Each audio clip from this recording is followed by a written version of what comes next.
Hello বন্ধুরা, আশা করি সবাই অনেক অনেক ভালো আছেন। রিসেন্টলি আমি freelancer.com-এ একটি কন্টেস্ট উইন করেছি। তো কন্টেস্টে ছিল একটি গ্রাফিক ডিজাইন, ব্যানার ডিজাইনের। তো চলুন আজকে আপনাদের দেখাবো কিভাবে একটি কন্টেস্টে অংশগ্রহণ করবেন এবং কন্টেস্টে উইন হওয়ার জন্য কি কি টিপস অ্যান্ড ট্রিক্স আছে সেগুলো আজকে আমি আপনাদেরকে দেখাবো। তো প্রথমে আমরা freelancer.com-এর প্রজেক্টটিতে চলে যাই। প্রজেক্টটিতে গিয়ে দেখব বায়ারের কী কী রিকোয়ারমেন্ট ছিল। বন্ধুরা দেখতে পাচ্ছেন এটি ছিল বায়ারের হেডিং কন্টেস্টের, এবং তিনি ডেসক্রিপশনে লিখেছিলেন, hi, I need a professional graphic in the size 2000x1700 pixel এবং কালার হবে 8 GB। The graphic design for a blog post, মানে ব্লগ পোস্টের জন্য তিনি এই ডিজাইনটি ইউজ করবে। The blog post is a guide about the best promotion service, মানে তারা কিছু সার্ভিসকে প্রমোশন করে, তাই তারা এই ডিজাইনটি চাচ্ছে।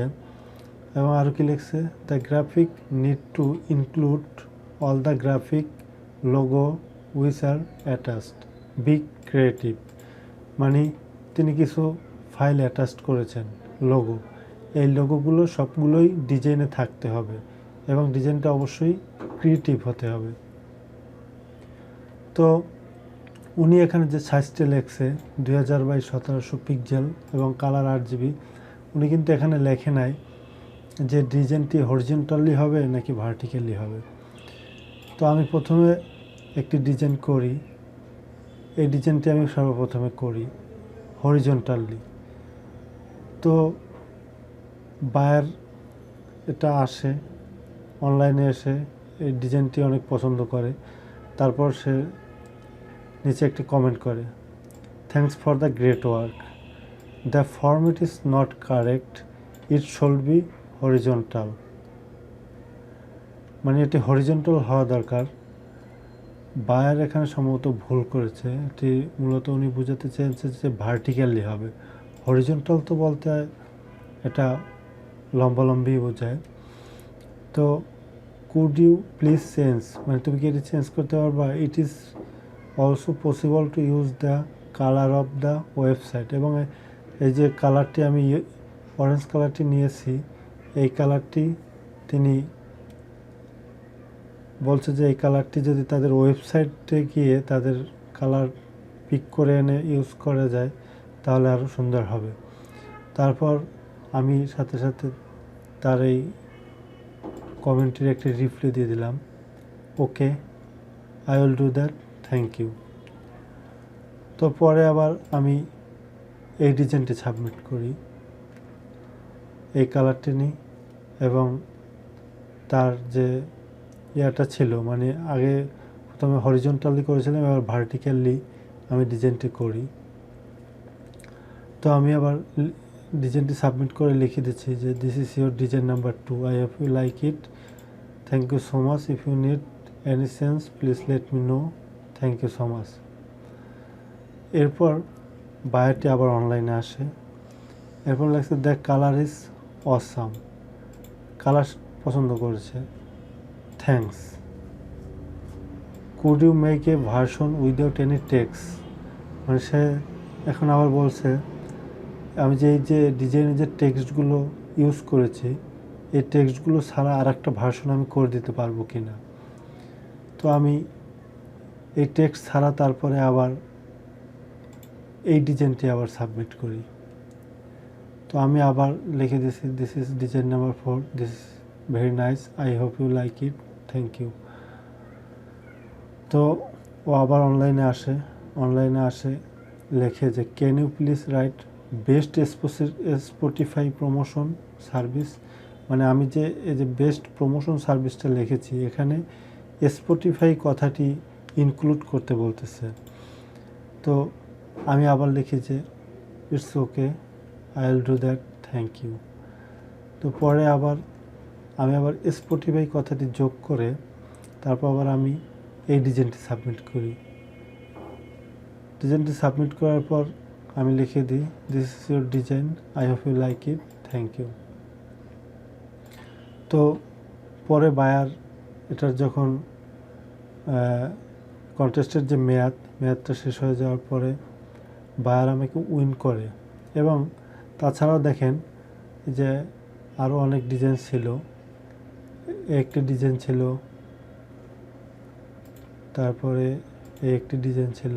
এই ডিজাইনটি ভালো মোটামুটি।